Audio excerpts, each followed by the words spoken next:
அஸ்ஸலாமு அலைக்கும். கருவேப்பிலை பொடி எப்படி செய்கிறதுன்னு பார்க்கலாம். இந்த அளவு 2 கைப்பிடி அளவு கருவேப்பிலை நல்லா எண்ணெயிலேயே காய வச்சு எடுத்து வச்சுருக்கேன். எடுத்து கழுவி ஃபேன் காற்றுலே காய வச்சு எடுத்து வச்சுருக்கேன். இப்போ சட்டி காயுது.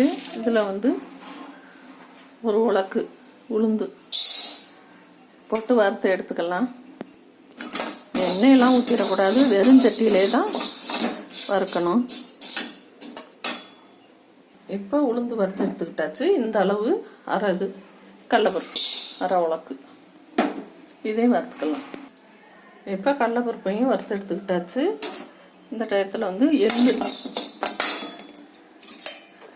வெள்ளை எள்ளு, இதில் 1.5 ஸ்பூனு வெள்ளை எள்ளு போட்டிருக்கேன். அதையும் வறுத்து எடுத்துக்கலாம். இப்போ வெள்ளை எள்ளையும் பொரிச்சு எடுத்துக்கிட்டாச்சு. இந்த டயத்தில் 4 பட்டை வத்தை. காரம் அதிகமாக வேணும்னா கூட போட்டுக்கலாம். நான் இந்த அளவு தான் போட்டிருக்கேன். இதுவே போதும் எங்களுக்கு. நீங்கள் வேணும்னா கூட போட்டுக்கலாம் 2. மிளகாய்க்கு மட்டும் ஒரு 2 சொட்டு நல்லெண்ணெய் விட்டு வறுத்து எடுத்துக்கலாம். மிளகாயும் வறுத்து எடுத்துக்கிட்டாச்சு. 5 வெள்ளைப்பூடு பல்லு நச்சுட்டு போட்டிருக்கேன். நல்லா வறுக்கணும். இப்போ வெள்ளைப்பூடையும் நல்லா பொரிஞ்சு எடுத்தாச்சு.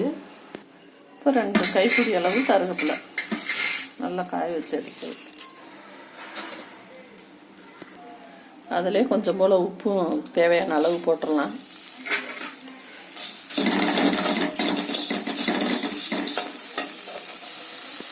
இப்போ இப்படி எடுத்தால் நொறுங்கணும். இந்தளவு இருக்கையில் இறக்கிடலாம். இப்போ மிக்சியில் போட்டு அடித்து எடுத்துடலாம் எல்லாத்தையும். கருவேப்பிலை பொடி ரெடி ஆயிடுச்சு. இப்போ பெருங்காயம் இந்த அளவு போட்டு அதிலேயே கலந்துடலாம். இந்த மாதிரி பாட்டிலில் எடுத்து வச்சுக்கலாம். 1 மாதத்துக்கு கூட அது பாட்டுக்கு இருக்கும் கெடாமல். இந்த மாதிரி செஞ்சு பாருங்கள். உடம்புக்கு நல்லது கருவேப்பிலை. அஸ்ஸலாமு அலைக்கும்.